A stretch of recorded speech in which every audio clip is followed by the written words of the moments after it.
Hi everyone, இன்னைக்கான video என்னன்னு பார்த்தீங்கன்னா ஈஸியா வந்து பசங்களுக்கு வந்து சீக்கிரமா வந்து செய்யக்கூடிய ஒரு இட்லி ரெசிபி பார்க்கலாங்க. இட்லில வந்து நிறைய வகையில செய்யலாம். இன்னைக்கு நம்ம பார்க்கிறது என்னன்னு பார்த்தீங்கன்னா மசாலா இட்லி எப்படி செய்யுதுன்னு பார்க்கலாங்க.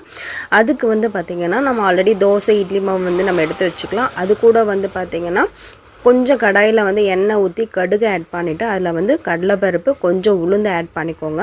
அது கூட வந்து பாத்தீங்கன்னா கருவேப்பிலை ஆட் பண்ணிக்கோங்க. கொஞ்சம் காஞ்ச மிளகாய் கட் பண்ணி வச்சு அதையும் ஆட் பண்ணி நல்லா வந்து கொஞ்சம் வந்து செவந்து வர ஸ்டேஜுக்கு வந்து வறுத்து எடுத்துக்கோங்க.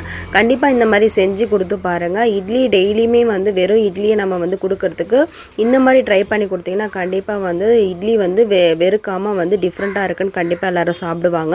சோ அது இட்லி தோசை மாவுல நம்ம ஆட் பண்ணிட்டு அதை வந்து நல்லா மிக்ஸ் பண்ணிட்டு தேவையான அளவு உப்பு ஆட் பண்ணிக்கோங்க.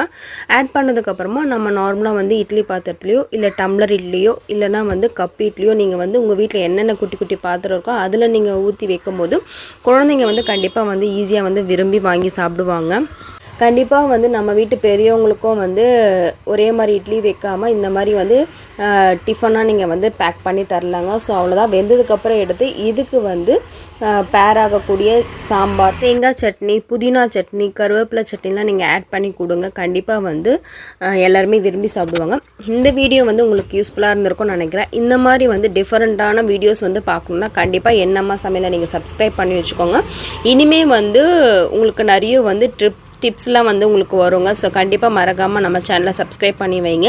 இந்த வீடியோ வந்து யாருக்குன்னா யூஸ்ஃபுல்லாக இருக்கும்னு தெரிஞ்சுன்னா கண்டிப்பாக வந்து அவங்களுக்கு ஷேர் பண்ணுங்க. இன்றைக்கி எங்கள் வீட்டில் வந்து பார்த்திங்கன்னா மசாலா இட்லி கூட சாம்பார் தாங்க வச்சுருக்கோம். ஸோ ரொம்ப டேஸ்ட்டாக இருக்குங்க. இந்த வீடியோ பார்த்தா எல்லாருக்கும் ரொம்ப தேங்க்ஸ்.